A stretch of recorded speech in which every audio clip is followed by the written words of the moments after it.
But my experience was so positive. When I was burgled, for example, the police were there, very helpful. They eventually caught the persons. It's 2004, so 20 years ago. The police did catch, they did catch criminals. And now we've given them too much to do, in my view. So the police are the first line of defense for everything. And I think that burden makes it a lot harder for them to actually do the basics. And that's another thing that we need to look at.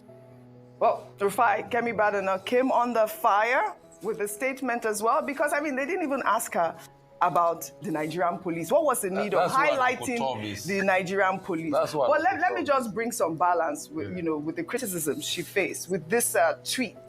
This person wrote, Kemi Badenoch's statement highlights the unfortunate reality of police misconduct and the struggles many face in Nigeria due to systemic issues. While her comment may feel harsh to some, it's important to use such remarks as a starting point for constructive dialogue about the pressing need for reform and accountability. Nigeria is rich in culture, resources, and potential, but corruption and mismanagement have left many disillusioned.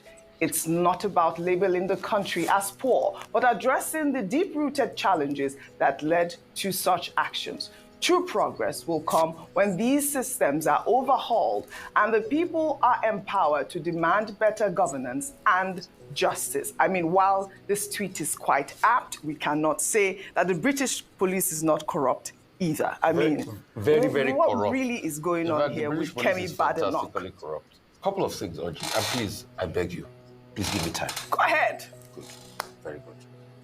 Number one, a lot of Nigerians are ignorant of what Kemi is doing. What is Kemi doing? Kemi is subjugating her own people to make Britain look good in the face of white nationalists. It's a deliberate attempt. These white nationalists believed in colonialism. They believed that black people are subservient to them. These were the same people that sold black people in slave markets. So these white nationalists have a mentality. Kemi feeds into the mentality by doing something called confirmation bias, that the black people you subjugated over the years remain down.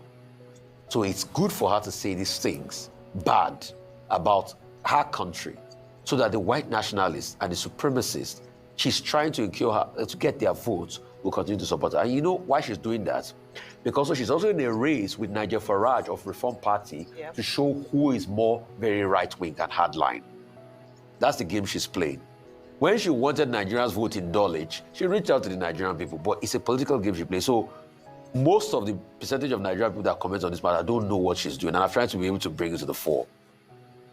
And that's why she will make lies part of her statement. Things like, oh, colonialism, I think she said one thing, we shouldn't thank the British for colonialism or something, they should not pay reparation. I think she said that part of the I remember some statement about reparation. Yeah, she said the British should not pay reparation. After even the British themselves have accepted, because it's a thing among the white... I think it was for what right-wing nationalists want. They don't want to pay reparation. They think it's a good thing. And that's why a girl that lived in VI, a woman that grew up in VI, will be citing all sorts of instances. Like, we don't get knifed in the UK. There are places I can't go in the UK, Peckham. I know a lot of people there, but Aomo, Mamasha, the Peckham. See, you will get knifed, Audrey. The insecurity is crazy. The UK police she's talking about was not the UK police officer that raped somebody.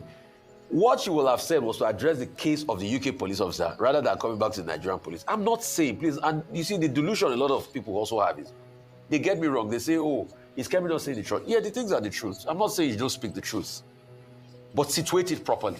That's what Kemi is not doing. Secondly, she made another fallacy by saying she doesn't have anything in common with the North. She's a lying person. She lies too much. Go and check. You know a lot about languages. Are we not in the same Kwa language group? The Benue Congo Kwa language group? So according to language and language classification, you have something in common with them. Secondly, she also made another fallacy by saying, no, you can't say, okay, I'm directly Yoruba and not wanting to identify with Nigeria, because this is the country that bet you. Secondly, she also made another fallacy by saying the people of the North are our ethnic enemies. They are never our ethnic enemies. We don't have any ethnic enemies in this country. You might have disagreements with people from other parts of the country, even with your fellow Yorubas, But it doesn't mean you're ethnic enemies because, and that's why I think the Nigerian government should write the British government about Kemi Badenoch. It is messages like this that spur a redentist and divisive nature. Yes. People like Lagospedia, these are the ones carrying this mantra. Yeah. And they are spreading like happened in the last election. Because when you start to say things like this, you forget this was the same narrative they were spewing in the 60s during the Civil War, when the October massacre happened, when people were killed in Kano. This was the same narrative. So that's incitement, and that's what we should write about. And lastly, please, nobody's saying Kemi should not point out our experiences, but we are saying situate it properly. Every nation in the world, if I'm to also write my experience about the UK, it's not that good. But she's not situating it properly because she wants to say these things to make the right-wing people love and support her for election gains. It's not my business if Kemi becomes prime minister or not. Agula Agutete, she will do a tenure or two and leave there in the end. But it's the damage she will have given and the way she will have emboldened people with all sorts of racial confirmation bias that I'm scared about in the country. All right. Well, Ayo, before I come